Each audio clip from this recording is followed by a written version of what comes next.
WHO memberikan indikasi kalau COVID selesai di dunia ini baru tercapai di tahun 2025. Walah, sebuah perjalanan yang panjang sekali ke depannya. Masih 4 tahun lagi, masih lama ya. Sama lamanya dengan menunggu Newman giliran pegang kendali bernegara. Baik, kita bahas lebih dalam tentang pandemi ini. Dalam kacamata perang, sesungguhnya saat ini adalah masuk kategori perang dunia ketiga. Perang dunia secara harafiah, ya artinya ada musuh bersama.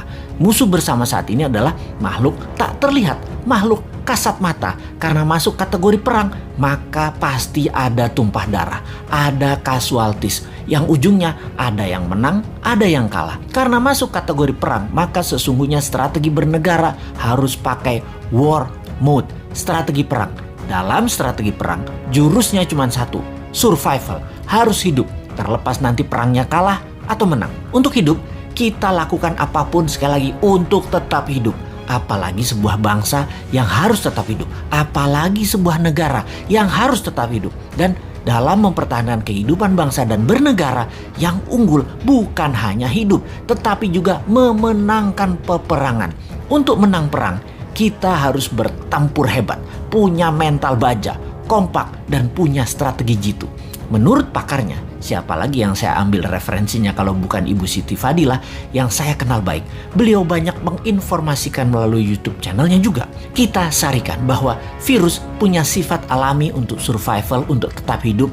Biasanya punya 3 periode mutasi. Mencontoh Spanish flu di awal abad 20-an. Gelombang pertama, gelombang kedua, gelombang ketiga, virus bermutasi. Seperti bola dilepas dari tangan. Pantulan pertama lebih tinggi. Pantulan kedua lebih rendah dan pantulan ketiga terendah. Virus pertama kekuatannya terlemah, gelombang kedua mulai menguat dan ketiga terkuat. Itu adalah hukum alam, dilihat dengan kacamata, disederhanakan. Lalu kita lihat strategi bernegara. Ada yang pakai vaksin solusinya, ada yang pakai imunitas, ada yang keduanya dikombinasi. Amerika di zaman Trump pakai cara yang terlihat kasar, yaitu membiarkan rakyatnya terpapar dengan cepat dengan niat agar herd immunity tercapai alami, juga dengan cepat karena yakin imunitas rakyat Amerika baik dan sistem kesehatan Amerika terbaik di dunia. Casualties atau korban perang di bawah 1,5% ternyata. Saat ini terdapat data bahwa 49% rakyat Amerika sudah terpapar dan punya imun sistem sendiri, dan suntik vaksin sudah mencapai 20% populasi, alias herd immunity sudah tercapai di Amerika saat ini. Vaksin tetap dilanjutkan.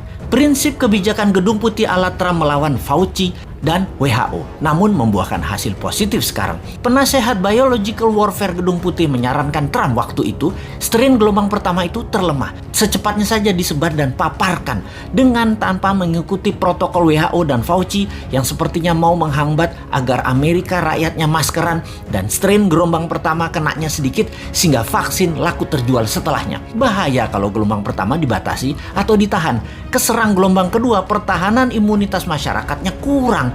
Jadi gelombang pertama lepas saja. Toh sarana kesehatan bagus. Itulah analisa dan strategi Gedung Putih di masa Trump yang terbukti tidak ada gelombang kedua di Amerika yang telak. Pada saat ini karena herd immunity tercapai, Amerika menang perang melawan COVID.